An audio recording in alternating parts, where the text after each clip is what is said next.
What's that? Who pays your salary? What's that? Who pays? What's that? We're not a democracy!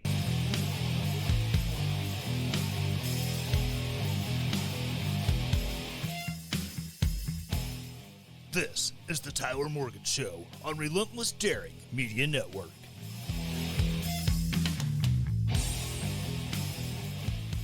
Welcome back to Land of Bourbon and Bad Decisions. This is the Tyler Morgan Show, live on twitch.tv. Or maybe you're checking this out on the YouTubes, youtube.com/@the-Tyler-Morgan-Show. Or you're watching this on Rumble, rumble.com, and search for the Tyler Morgan Show. You will find this glorious face. Or if you're listening on podcast and are not being either blessed or cursed to lay your eyes upon this glorious visage in front of you. I'm on the Apple Podcast, the Stitcher. Well, no, Stitcher's not around anymore. They got canceled. The Spotify's, Amazon Music, Pandora, Audible. If there's a place that you can listen to podcasts, you can hear my amazing voice. Or possibly me clearing my sinuses because I've got the creeping crud.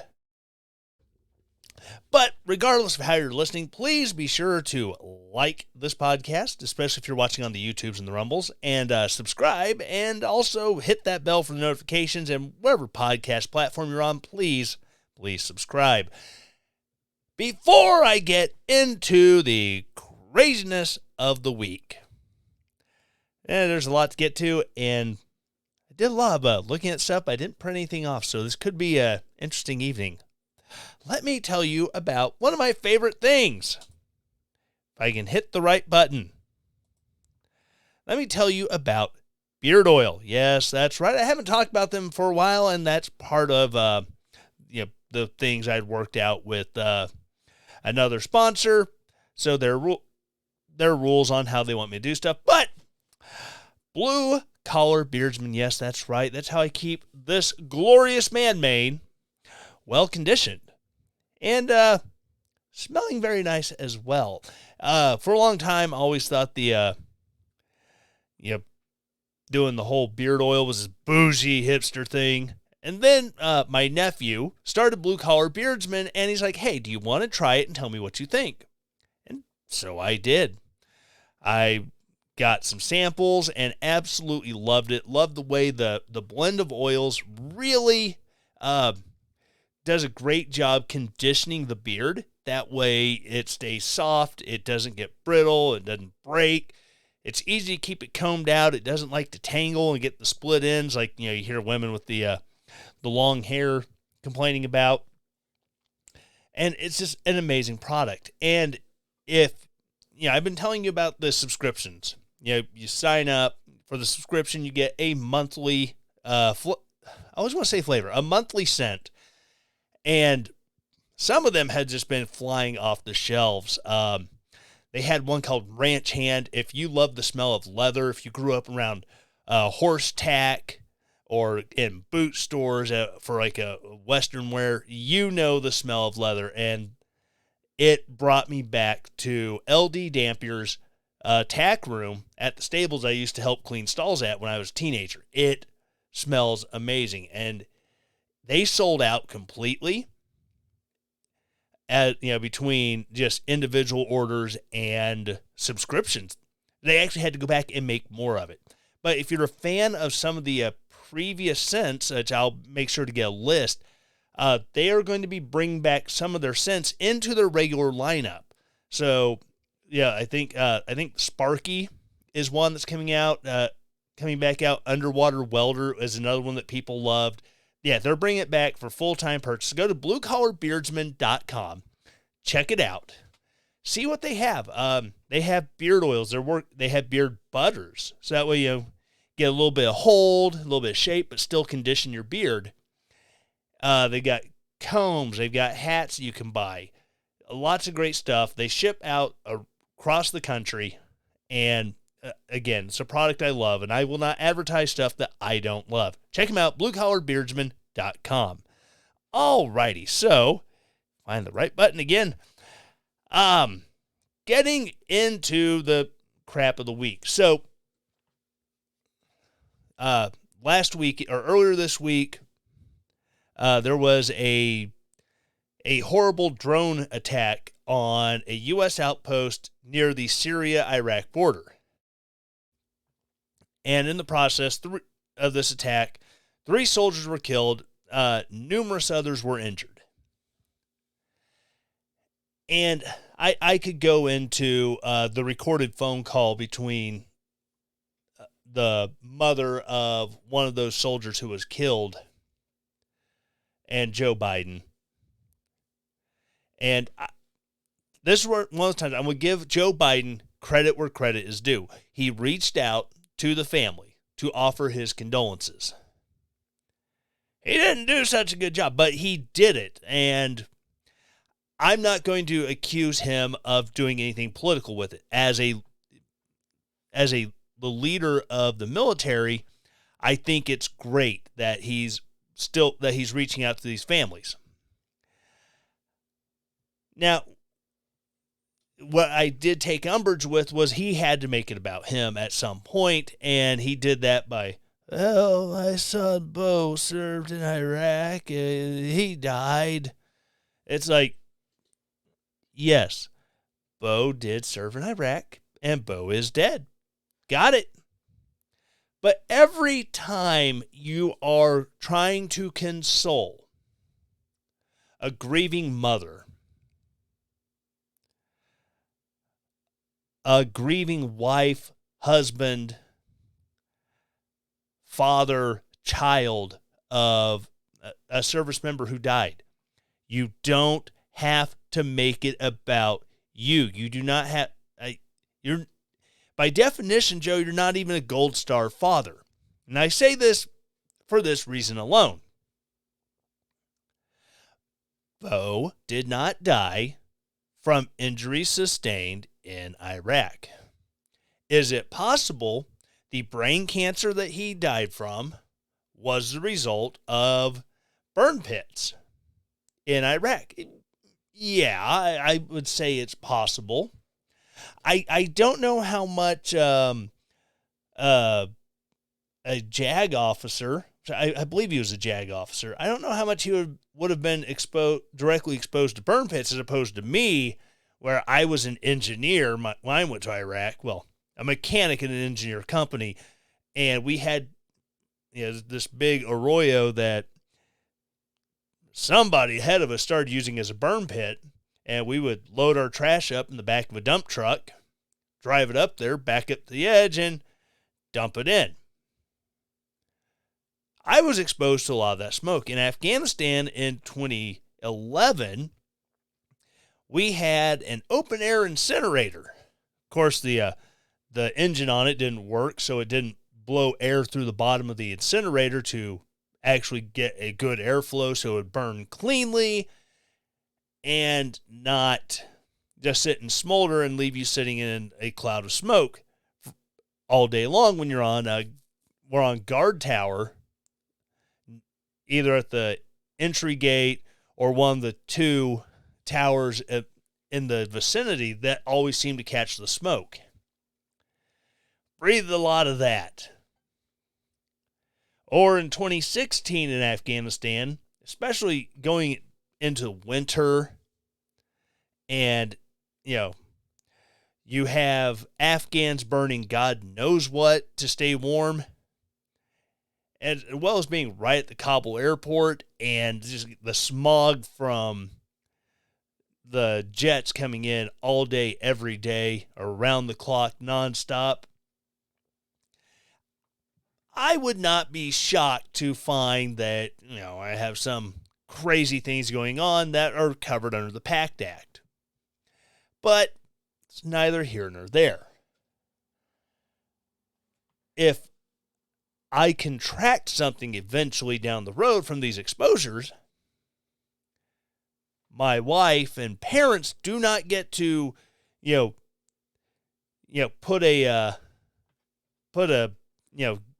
backdate that and say, oh, we're gold star families because he got sick from these and it led to his death. I mean, Like I said, no other family member gets to do it. Joe Biden definitely should not get to do it just because, well, he was vice president. He was the president. No, it doesn't change the circumstances of how his son got sick and died. That's just facts. And I'm sure Joe will be at the dignified transfer when these service members' bodies are brought home to Dover Airfield. And is this going to be a replay when the 13 who were killed in Kabul during the whole Afghanistan withdrawal? Is it going to be the same thing where he's standing there trying to be dignified, but he can't stop himself from, gotta see what time it is, Is it time for pudding yet? Oh, look at my watch. And it's awful that we have a president that we have to ask these questions about. Well, I'm sure Barack Obama did not have the greatest opinions of soldiers who were fighting in places he sent them or previous administration sent them. You never saw Barack Obama at a dignified transfer ceremony checking his watch. You never saw Donald Trump checking his watch. Oh, but he called the people buried at those cemeteries in France suckers and losers. No. Someone who claimed that they were around Donald Trump during that France trip made the allegation that he said it. All of the people who were with Donald Trump the entire time said, I was with him the whole time. He never said that.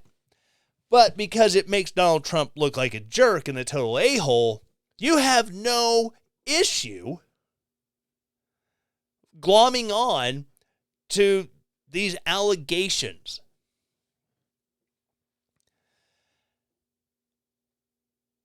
And the fact that we can now use how a president reacts to the death of a soldier, pardon me, as some source of a political hit.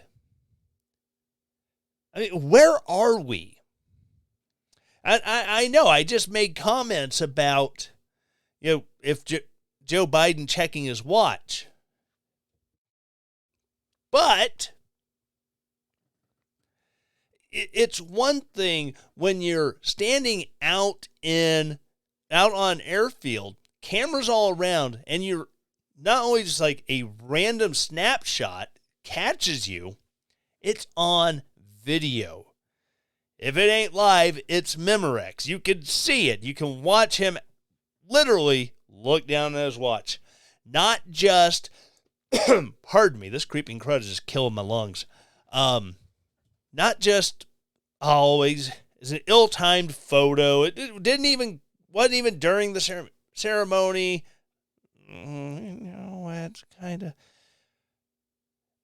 And I think that there is at least a little, grace in that area to say, well, okay, he kind of did this before, versus, again, with the Donald Trump suckers and losers comments, no one has verified that happened. It's like the lady who was testifying before Congress about how Donald Trump got so angry, he threw a cheeseburger at the wall. Well, did anyone else verify that Donald Trump threw a cheeseburger? No one else verified it. It's one person who went on the record. And here's the thing. The White House is not exactly a place of solitude. And if it happened in like one of the main levels, Not the executive mansion where the actual residential facilities are. Down, be it in the West Wing or somewhere else in the White House that is patrolled by Secret Service, where staffers are just humming about continuously, someone else would have seen it.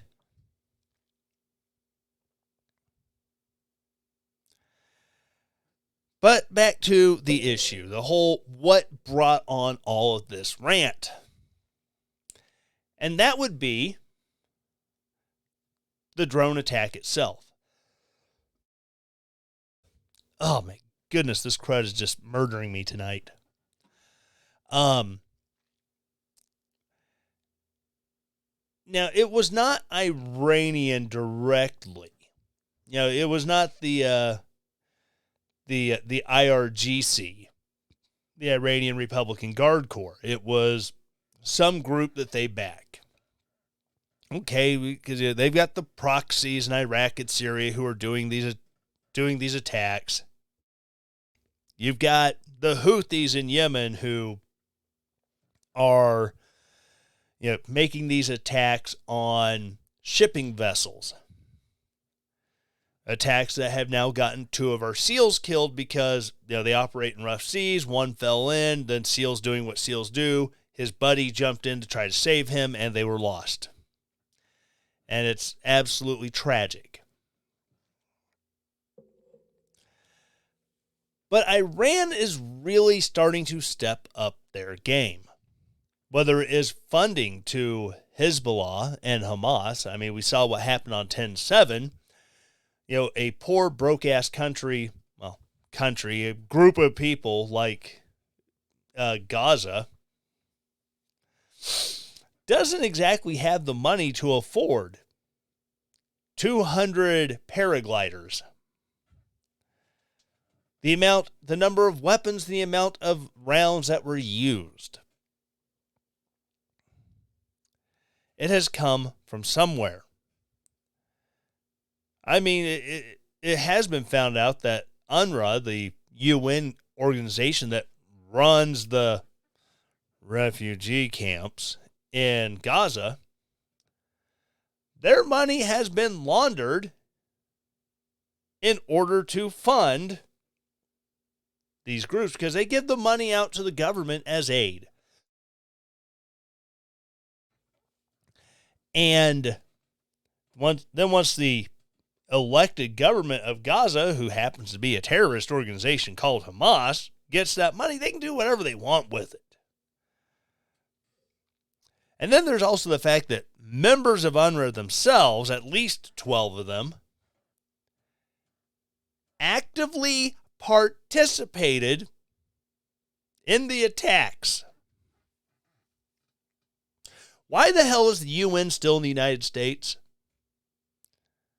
I mean, this is like the UN peacekeepers in South Sudan who are there to protect the Christians from the Muslims who just went on a raping spree, raping women and children and not doing what peacekeepers are supposed to be doing. They were victimizing them as much as the Muslims up north would have been doing. It is ridiculous. But, like I said, Iran is funding all these attacks. Iran has always been mad ass. Well, since 1979 and Ayatollah Khomeini took over.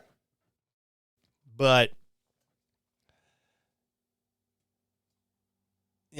this hatred has always been there. When we were in active war in Iraq from 2003 until 2011. Then we got back later, went back later with the Operation New Dawn to fight ISIS.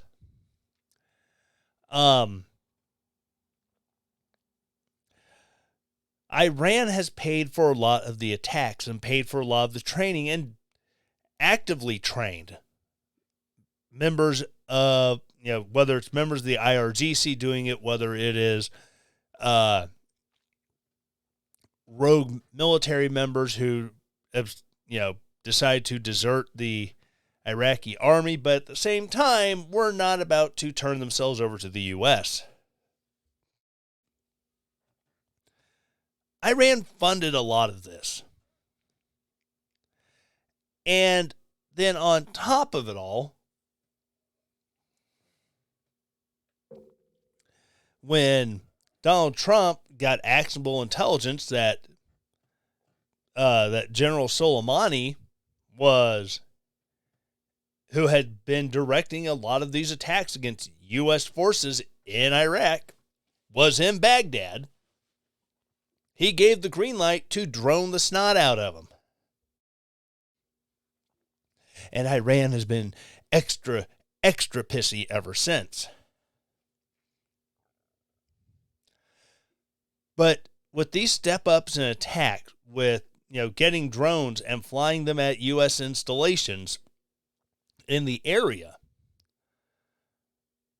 as well as the Houthis thinking that they might actually be froggy enough to go up against American warships, because that threat's been made.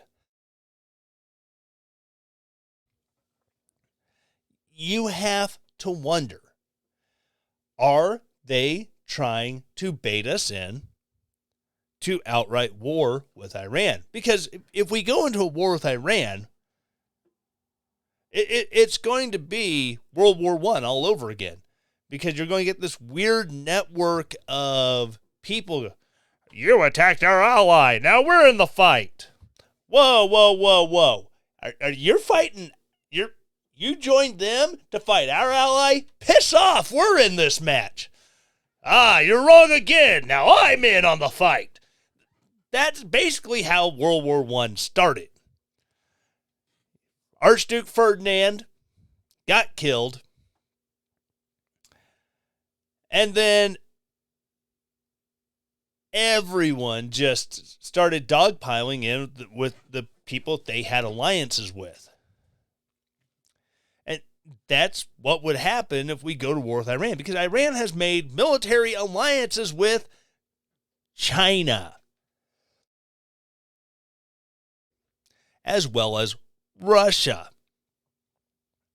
Now, don't get me wrong. If we go to war with Iran, Russia might not get involved. They might just be like, the Americans are distracted. Murder Ukraine. I mean, I don't know. And then again, China could use the distraction to be like, Taiwan, you're now definitely our property because we just murked your entire leadership. And then once those goals are accomplished, because we will be in a long, drawn-out, protracted fight in Iran if we end up going there, at which point does China decide, screw it, we're going to send our long-range attack planes, are going to start bombing Americans in Iran? It's not that far. Does Russia decide, they're right there, we're going to support them? Or they pick another country in Europe that they really, really miss as being part of their bloc. And then it turns into the giant global quagmire. And what makes it scarier than World War I or World War II when it kicked off is at least 3 of those 4 parties have nuclear weapons.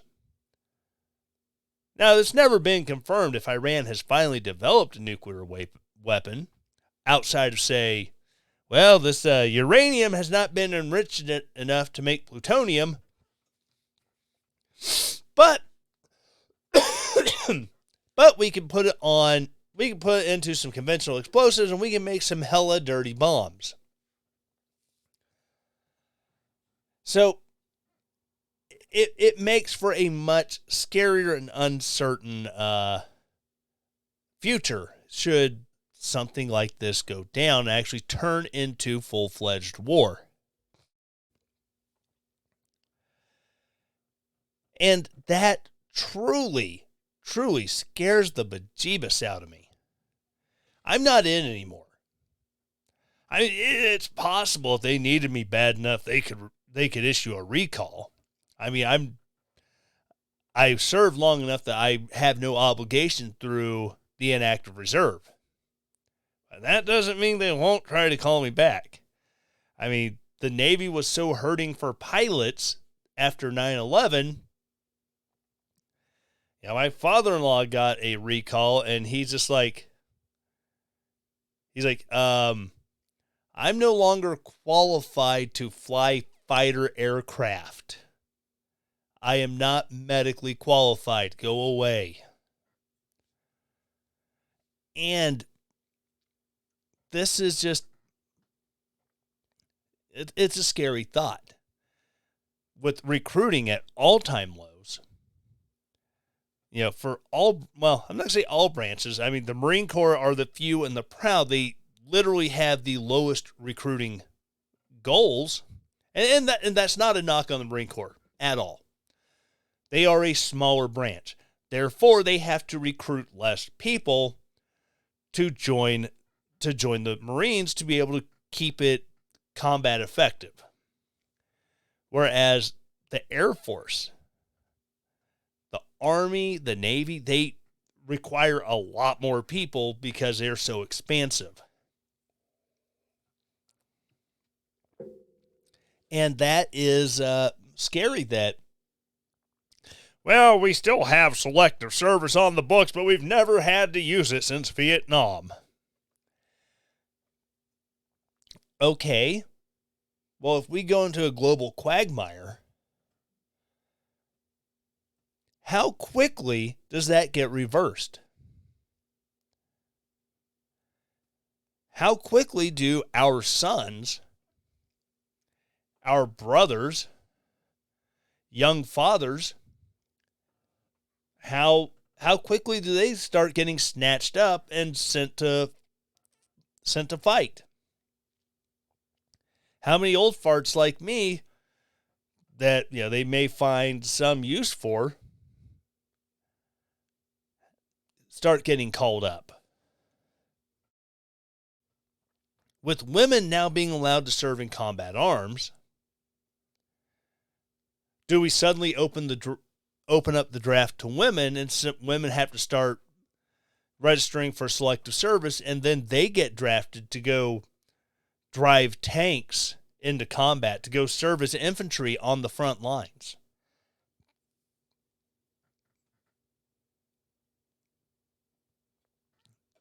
These are things that and don't get me wrong, I'm not no war ever. I just believe that if we're going to go into a war, we had better be very, very damn sure of what we're doing. What is our end goal? Not one of these, we're going to go in and kill them, and then we're going to build everything back up and turn them in, bring the American way of life to the Middle East. Believe me, would I like to see a modern, cosmopolitan Iran like they had prior to 1979 under the Shah? And that's not saying the Shah was a good guy. I mean, he was arguably very bad. But generally speaking, he had a lot of freedom in the country. You see pictures of Afghanistan and Iran from before the Taliban, from before the Ayatollahs. Women in contemporary clothing, skirts, modern haircuts, with it not covered up. I mean, you might still see one wearing a headscarf in pictures as part of the Muslim tradition and the cultural tradition of the area. But they weren't wearing hijabs, they weren't wearing burqas. Everyone seemed to have pretty good access to cars. And just generally speaking, they were modern, flourishing countries. But, you know, they went down the crapper when, you know, the religious extremism took over. All right, I'm going to take a quick break, and I will be right back.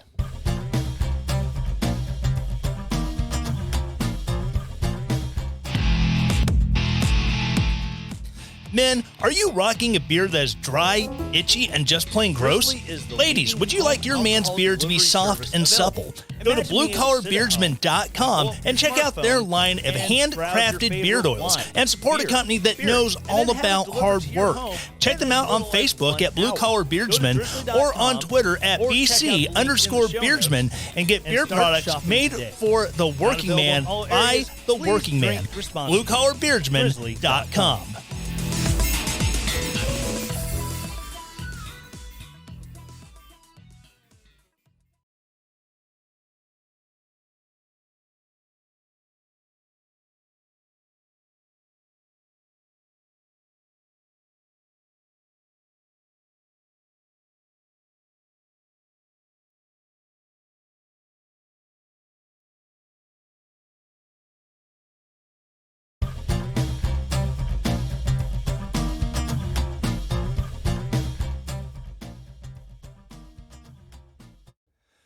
All right, so getting back into it, I would like to apologize with my previous month of other advertisements.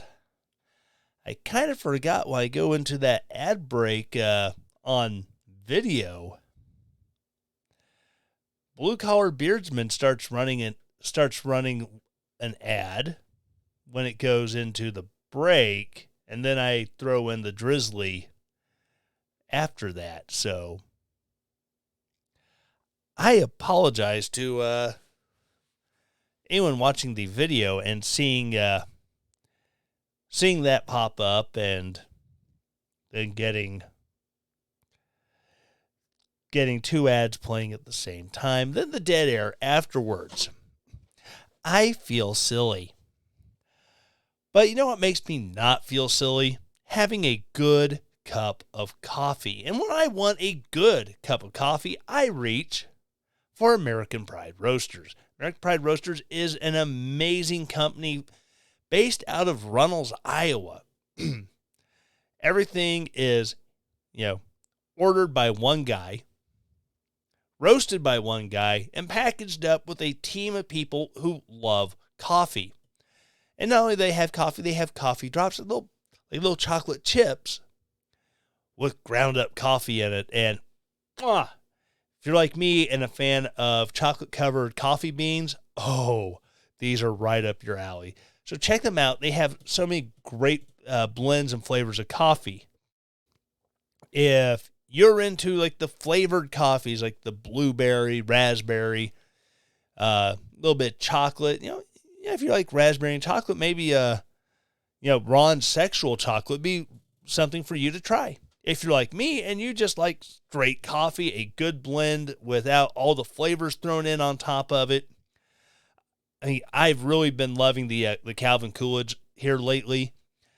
Whether I make a full pot of it or if I use my Keurig machine and make it by the cup, I think it's the best coffee I've had from them. I've got a bag I'm working on plus another pound of it in the cupboard. So such great stuff. Go to aprcoffee.com and check out American Pride Roasters' selection of coffees and coffee drops and see what's right for you.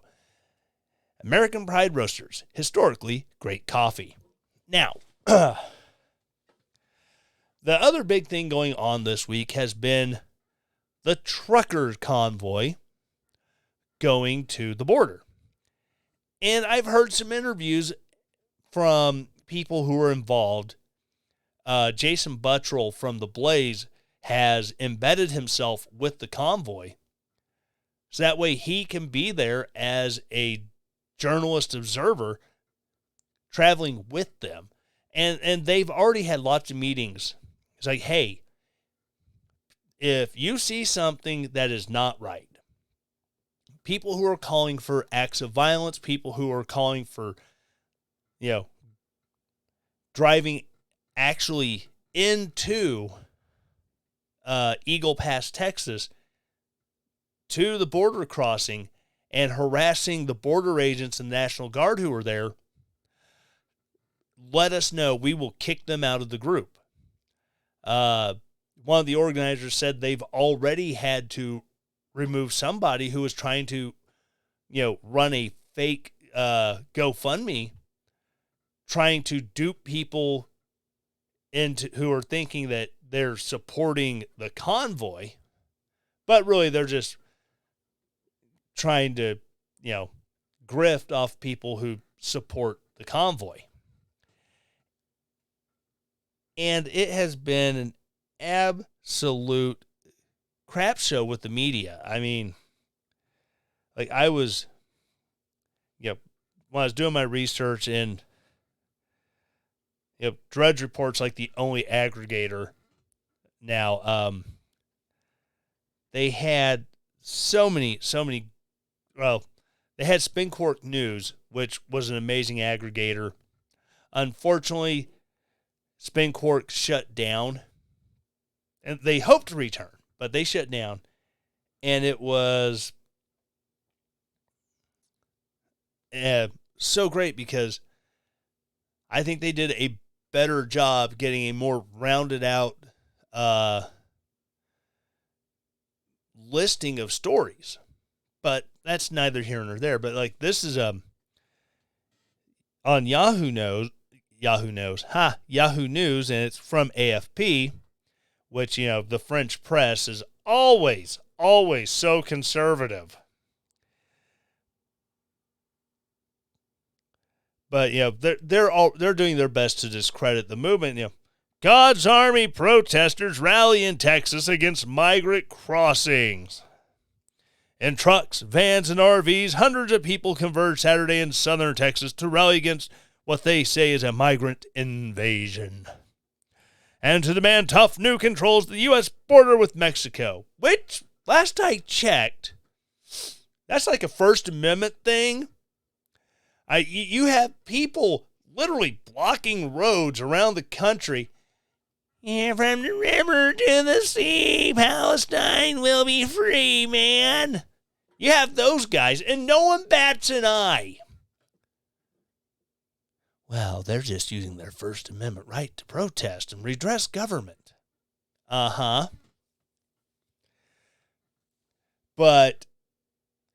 you have Americans concerned about our border security protesting the apparent lack of it. I mean, we had the guy who was caught at the border. He pinged on the terror watch list as being associated with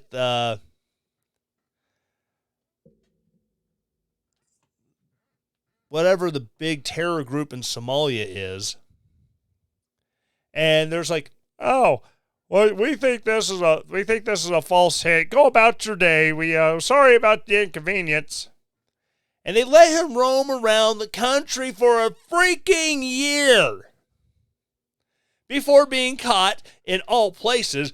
Minneapolis, Minnesota. Gee, Minneapolis, Minnesota. What was the Obama administration doing with Somalis coming over? Oh, that's right. Somalis would come over, and you get a large Somali population in Minneapolis. So what better for a Somali terrorist to feel at home than in the largest settlement of Somalis outside the country of Somalia, than Minneapolis, Minnesota? And Homeland Security and Border Patrol and ICE and all these groups are like, oh, we don't know what happened. Oh. Just last week there was the video of the,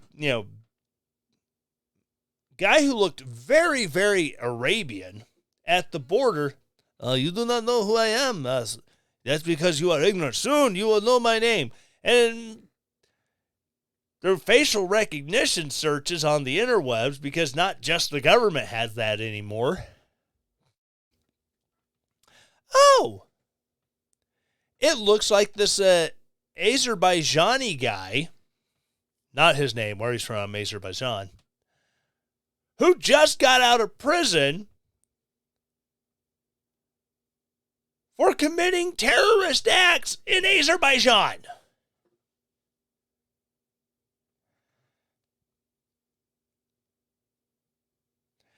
And then you add to it that our Secretary of Homeland Security, Alejandro Mayorkas, the guy who routinely tells Congress the border is secure,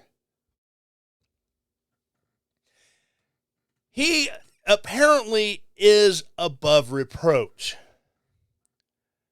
You cannot call him out on failing to do his job as the Homeland Security Secretary.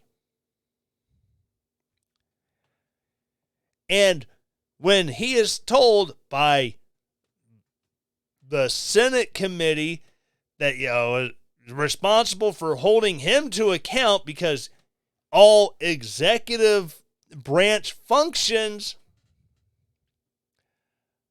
are subject to congressional oversight and senatorial oversight. When Josh Hawley says, hey, or maybe it wasn't Josh Hawley, maybe it was, just the ranking member say, hey, we need you to bring this information. And then he doesn't, and he gets called out on it. He acts like a little, gonna be nice and not say what I want to say. I've got to play this video and at least give you the audio of it so you know how ridiculous it is. So I'm just trying to get my phone connected here to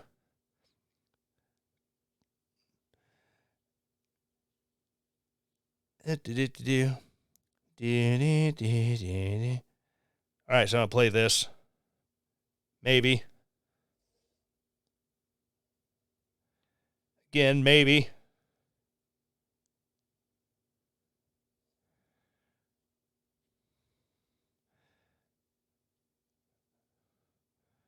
I think I know why. No, it says I have plenty of audio. So I'm connected, it says.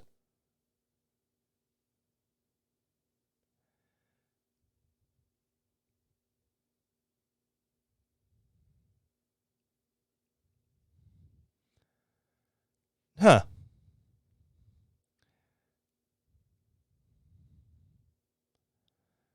Well, apparently, it's not wanting to process audio.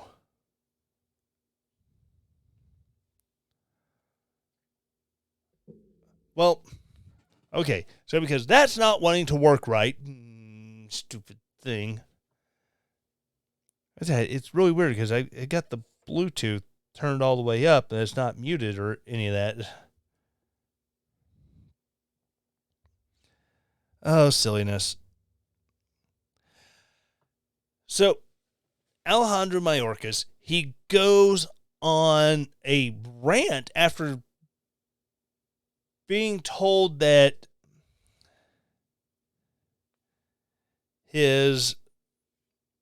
your performance is despicable by Josh Hawley.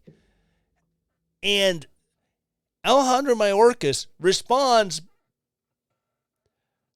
by, you don't know anything about me or my background. I am the son of a Holocaust survivor. My mother lost almost her entire family to the Nazis, and you can't criticize me because you are despicable.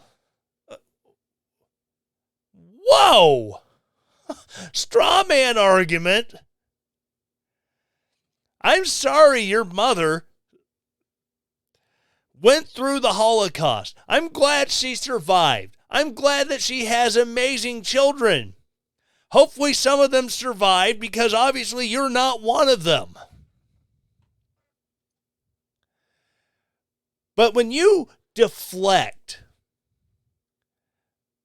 a legitimate and fair criticism of your job performance, of your inability to provide documentation and provide information to the committees that by the Constitution, they have oversight of you, and they can decide whether you're going to continue to serve at the behest of the president or not. When they criticize you and you go to, well, my mom, she's my Holocaust. I'm sorry. You're not the Homeland Security Secretary. You are a sad, pathetic twat of a man. And I use man very loosely in this sense. Are you that thin-skinned that because you suck at your job, because it's happening right in front of everyone, we all freaking see it, that when you face legit criticism on it, you're going to run and cry and use somebody else's trauma to try to shield you from that criticism? I'm sorry. If I hadn't served in the military, someone criticized me, my dad served in Vietnam, you can't talk to me that way. No, that's not how that works. Not at all.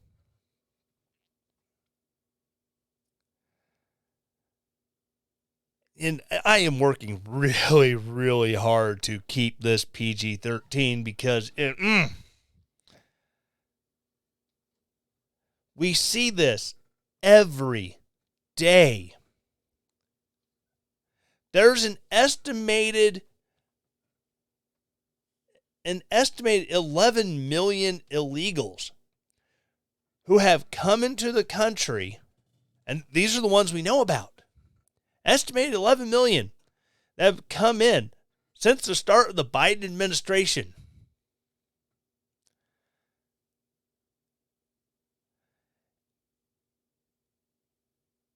And you're going to tell us that we're not seeing this with our own eyes? We can get the reports. The reports are public record. You have guidance that says being here illegally is not grounds for removal from the country. Being arrested, being here illegally, it's not grounds alone. So we have to complicate. Okay, you could be here illegally and get DUI. Yeah, you're not going to be removed. Be here and commit a felony. Well, we're not going to remove you. In fact, we'll work to make sure you don't face prosecution. Or if you do face prosecution, we won't have you removed when you get released from prison, because that too is not grounds for removal. I'm sorry, if you're putting out this kind of guidance, if you're going to refuse to answer questions and try to deflect stuff by playing the "my mom survived a horrible thing" card, you know who should be removed? You, from your office, because not only are you a disingenuous, lying sack of bullcrap, you have zero integrity. When you have the laws passed by Congress that say, you know what? I'm not going to say it's passed by Congress, because what Congress did, I guarantee it, is that they worded the language so that way it's not a congressional law. It is a federal regulation. We have thousands and thousands of laws on the books that aren't actually laws because they weren't passed by Congress. Because Congress decided that they're going to delegate the legislative responsibility to these executive agencies, which last time I checked, nowhere in the Constitution does Congress have the authority to delegate out their responsibilities.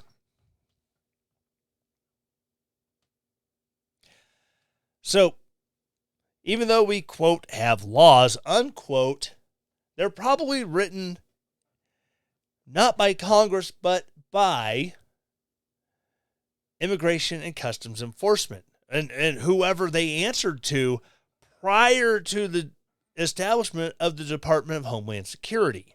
Because, hey, we have a vague law that we don't have any specific guidance from Congress on. It's not even a vague law, it's a vague regulation.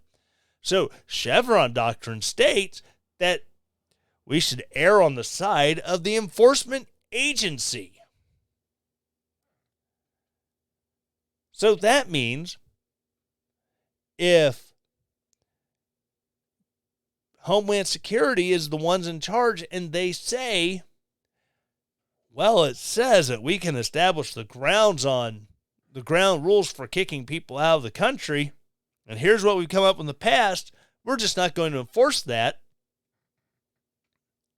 I guess constitutionally it's not an issue because that was delegated to them. But at the same time, where's the ethics in that? If you're going to be in charge of Homeland Security, but you're not going to enforce the laws with the authority granted to you, why do you even exist? Why not just shutter Homeland Security? Because you obviously don't give a rip. You allow whoever that wants to come across the border. Whether it's through Canada, whether it's through Mexico, whether they come from across the sea, whether they overstay a visa. Well, you're already here. We'll get your name and number. Come back for court in 5 or 6 years. What's even the point of having a Department of Homeland Security when they're not doing anything to actively secure the homeland?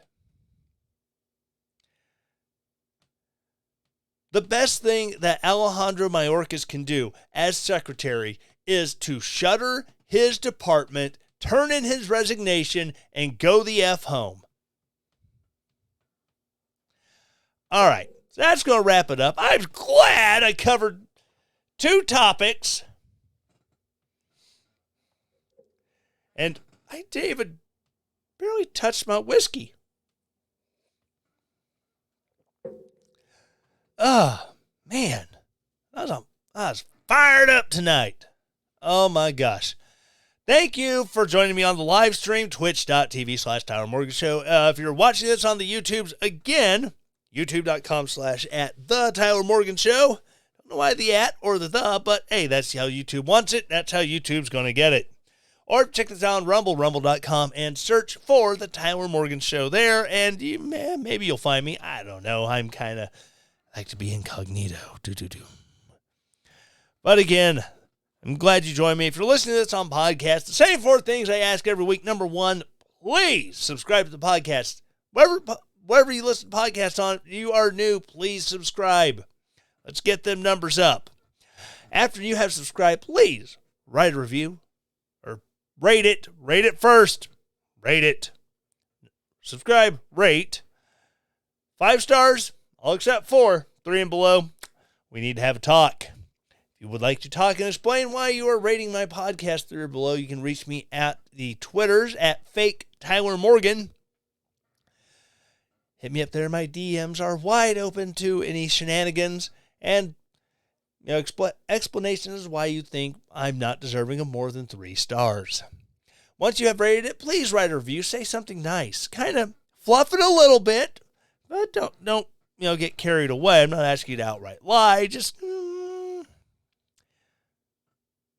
enhance it. You have something nice to say, enhance it. If you don't have something nice to say, please at least be nice about it when you do. If you get ridiculous, like, are you talking way too much about yourself? You want to be the next Alex Jones. I will make fun of you. Believe me, I have been making fun of the same cat for almost 3 years. It makes my day. That has been the total awesomeness of it. And again, once you have rated it, please, please, please share this episode with someone who you think will enjoy it. Send it to someone who you think this will piss them off. Whether because I'm hitting nerves because they get just as angry thinking about this stuff, or they're flaming libs and you just want to get under their skin. Believe me, I will gladly get under their skin for you. And I have to do this because of the time of year it is. Monday marks the 5th anniversary of the passing of the late, great Doc Thompson. And this show would not exist without Doc. Doc has had nothing to do with this show other than I listened to him on The Morning Blaze. I listened to him on Mojo 50. So for years. And one thing about Doc is that he was always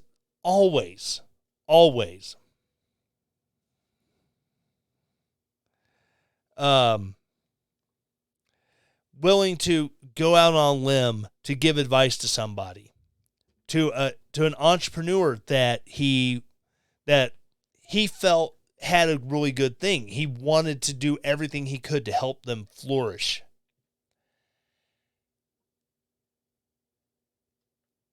And I'd been kicking around the idea of doing a podcast for probably a year and a half before his untimely death. And after he died, I just got to thinking about it, and it's like, Doc Thompson, he literally cashed in every penny he had to start Mojo 50. To go out on a limb, take such a huge risk. The hell am I doing? Just hemming and hawing and dragging my feet over something that is nowhere near as financially vested as starting a broadcast company. Yes, I have invested money in this. This computer that I'm using, this mic, this board, I've put a lot of money into this. But I've done it over several years. And just when I started, it was just a borrowed USB microphone and just hoping that it'll be quiet enough in the house where, because I was out in the family room, that I could record without a whole bunch of background noise from everyone else at home.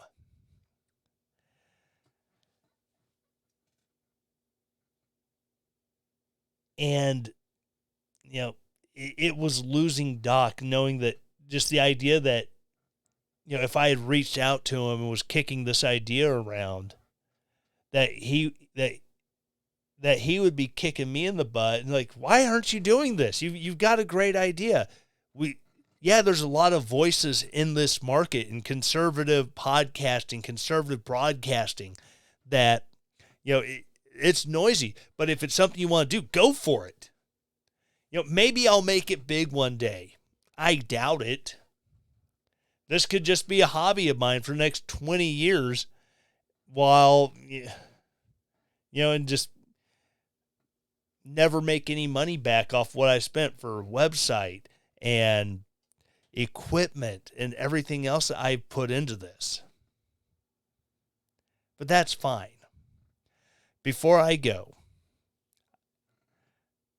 I have to leave you with the rules. These are Doc Thompson's 5 rules to live a happy life. Rule number 1, don't be a jerk. Pretty self-explanatory. Number 2, keep the talent happy. In a broadcast sense, it's keeping people happy that are going to be helping you out or appearing on your show. In practical life, it's a contractor doing work on your home. It's your spouse. Sometimes you have to sacrifice your own happiness to see that they're happy. I've done it before. Sometimes it's not easy, but in the long run, ensuring that they're happy and taken care of is more important than whatever happiness you hope to feel right now.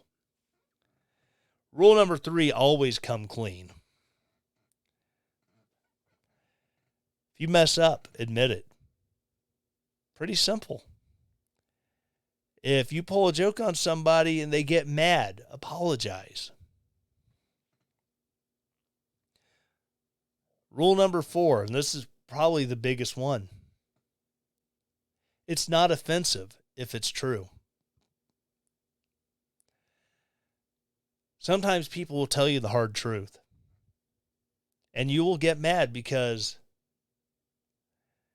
you just don't want to look that truth in the face.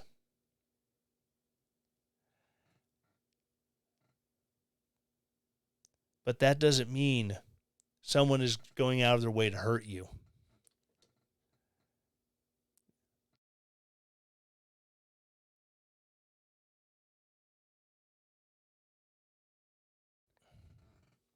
It's just simply holding you to account, whether it's on behavior, whether it's on anything. Just because someone says it and it's true does not mean it's being meant to make you mad. And finally, just because you can doesn't mean you should. And this really ties into rule number 1 about not being a jerk. Just because you have the ability to be a jerk to somebody, just because you find yourself in a position to knock someone down a peg or two, just because you can, doesn't mean you have to do it. You can put that on hold and find a better way to deal with things. I struggle with living by these 5 rules, much less the 10 commandments from God, but these 5, just, I struggle with it. And Doc really, he hit the nail on the head when him and Skip Lacombe sat down and came up with, 5 things you can do with your life to be happy. So Doc, wherever you are out there, finally getting those numbers on procrastination, I thank you, I love you, and I miss hearing your voice every day. Thank you for being an inspiration for this show. Thank you for all the great people that you have touched and worked with